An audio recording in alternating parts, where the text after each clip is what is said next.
बहुत समय पहले अयोध्या नगरी में एक राजा रहते थे। उनका नाम था हरिश्चंद्र। वे अपने सत्य और धर्म पालन के लिए पूरे विश्व में प्रसिद्ध थे। एक दिन ऋषि विश्वामित्र राजा हरिश्चंद्र की परीक्षा लेने आए। उन्होंने राजा से दान मांगा। राजा ने उठकर उनका स्वागत किया और कहा, महाराज, आप जो चाहें मैं दान करूंगा। ऋषि मुस्कुराए और बोले, मुझे आपका पूरा राज्य चाहिए। राजा हरिश्चंद्र ने बिना देर किए अपना राज्य, महल और धन सब ऋषि को दान कर दिया। लेकिन ऋषि बोले, दान के साथ दक्षिणा भी देनी होती है। राजा असमंजस में पड़ गए। उनके पास अब कुछ भी शेष नहीं था।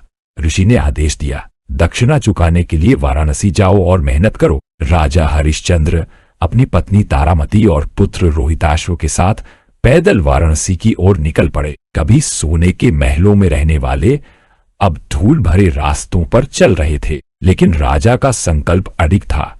धर्म की रक्षा के लिए जो वचन दिया है उसे निभाना ही होगा। वाराणसी पहुंचकर भी उनके पास दक्षिणा चुकाने का कोई साधन नहीं था। आखिरकार उन्होंने अपनी पत्नी और पुत्र को किसी ब्राह्मण को बेच दिया और स्वयं श्मशान में चांडाल का दास बन गए। अब वही राजा हरिश्चंद्र दिन रात शवों का दाह संस्कार कराने लगे। एक दिन दुखों का पहाड़ टूट पड़ा। उनका पुत्र रोहिताश्व सांप के काटने से मर गया। रानी तारामती रोती हुई पुत्र का शव गोद में लेकर श्मशान पहुंची। तारामती ने कहा, स्वामी, हमारे पुत्र का दाह संस्कार कीजिए। लेकिन राजा ने आंसू रोकते हुए कहा, श्मशान का नियम है कि बिना शुल्क के दाह संस्कार नहीं होगा। तारामती चिल्लाई, हमारे पास कुछ भी नहीं है। राजा बोले, मैं धर्म का नियम नहीं तोड़ सकता, चाहे वह मेरा अपना पुत्र ही क्यों न हो। जब देवताओं ने यह दृश्य देखा तो वे भाव विभोर हो उठे।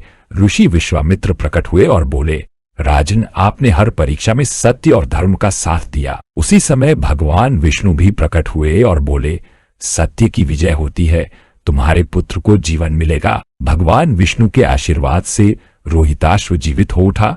राजा हरिश्चंद्र का राज्य और वैभव भी लौटा दिया गया। उस दिन से हरिश्चंद्र संसार में सत्य और धर्म के प्रतीक बन गए। यह कहानी हमें सिखाती है कि सत्य और धर्म की शक्ति सबसे महान है। कितनी भी कठिनाइयां क्यों न आए, जो व्यक्ति धर्म और सत्य का पालन करता है उसकी अंततः विजय होती है।